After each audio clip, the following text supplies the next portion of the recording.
মুজিজা দিয়েছেন। ওই সময় অস্ত্রে শস্ত্রের খুব ঝনঝনানিত ছিল। কে কার থেকে বেশি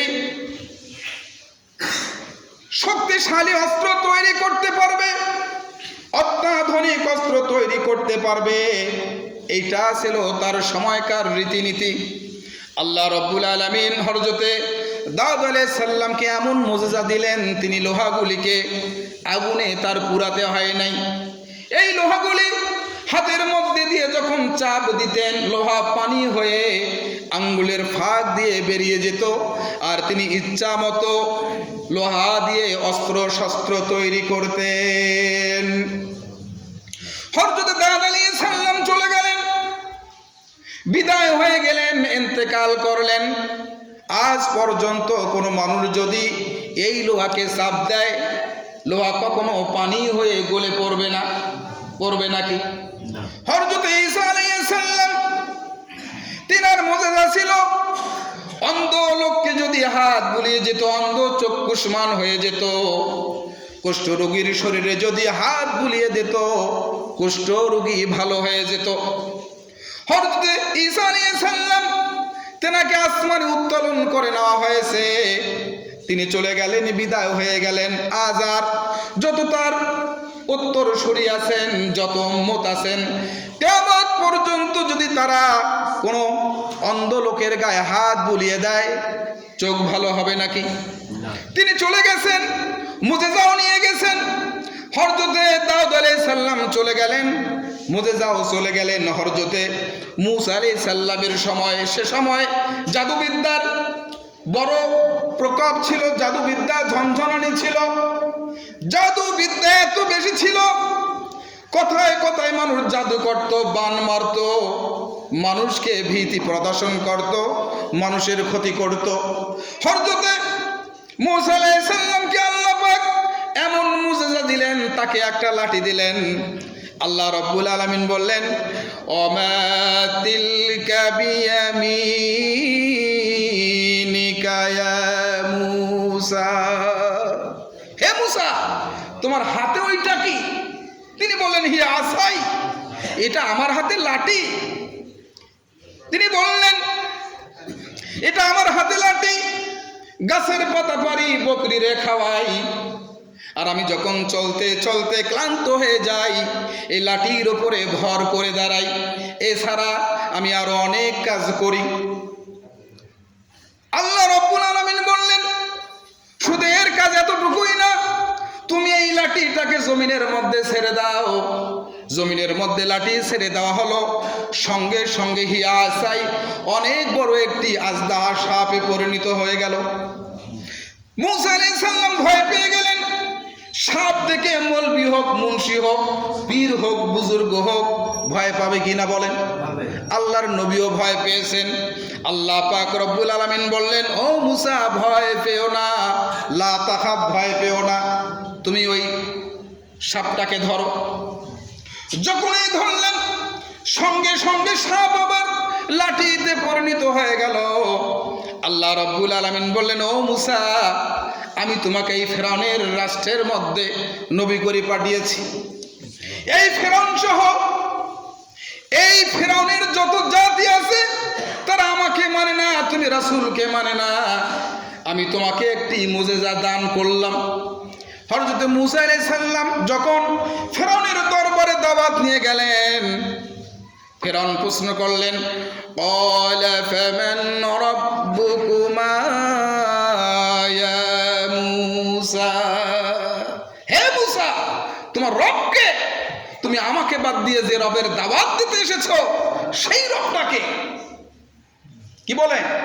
অনেক বড় ঘটনা, আমি সেদিকে যাচ্ছি না। হযরতে মূসা আলাইহিস সালামকে বলা হলো, ফেরাউন বলল, এই যে আমার যত জাদুকর আছে রাষ্ট্রে বড় বড়, সবাইকে ডাক দেওয়া হলো, বলল, আমার এই জাদুকররা তোমাকে জাদু দেখাবে, তুমি যদি তাদেরকে জাদু দেখিয়ে হারিয়ে দিতে পারো, আমি মনে করব তুমি আল্লাহর নবী। কি বলে? তুমি আল্লাহর নবী। সমস্ত জাদুকররা এলো। হযরত মূসা আলাইহিস সালাম বলেন, তোমাদের যা জাদু আছে দেখাও।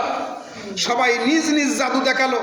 বড় বড় হাতি হলো, সাপ হলো, সিংহ হলো, বাঘ হলো, অনেক বড় বড় রাক্ষসে এবং ভয়ঙ্কর জন্তু জানোয়ার তারা তৈরি করে ফেলল। আল্লাহ পাক বললেন যে মুসা ভয় পেও না, তোমাকে যে একটা সাপ মার্কা লাঠি দিয়েছি, এই লাঠিটা ফেলে দাও। লাঠিটা ফেলে দিলেন, সঙ্গে সঙ্গে বিশাল বড় সাপ হয়ে গেল।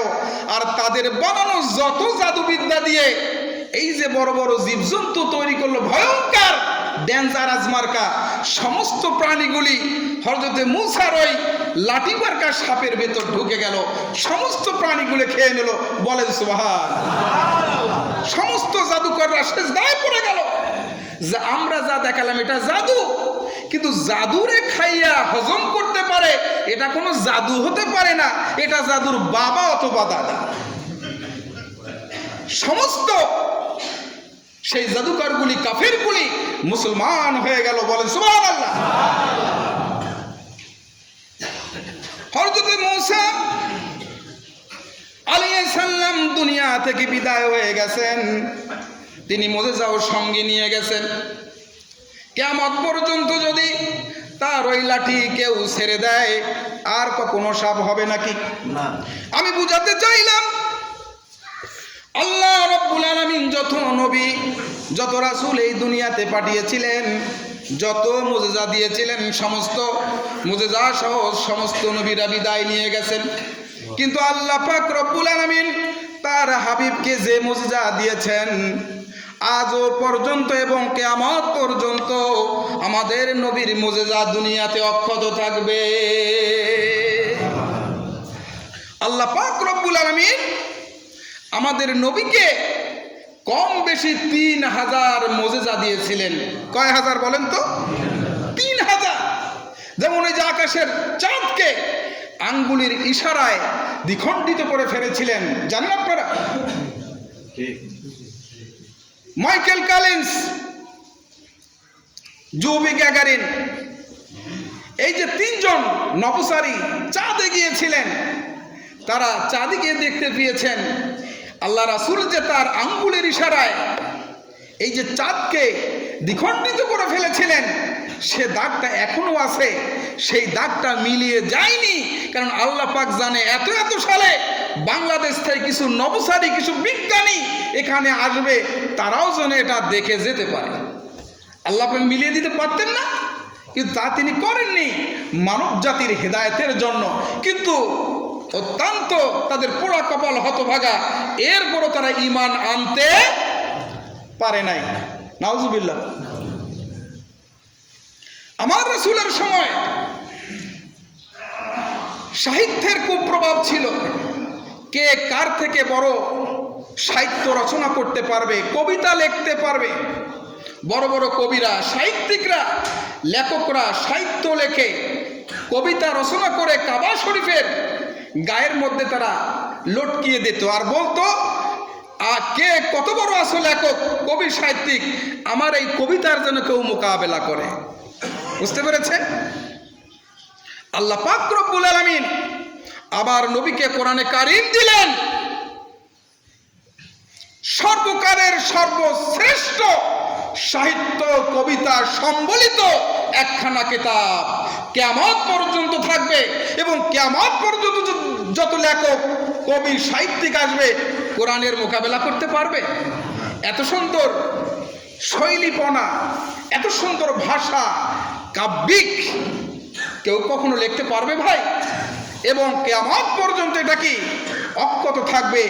এই কোরআনে কারিমে কেউ এতটুকুন লিখতেও পারবে না, কেউ কমাতেও পারবে না, বাড়াতেও পারবে না, কমাতেও পারবে না। কারণ এটার দায়িত্ব কে নিয়েছেন?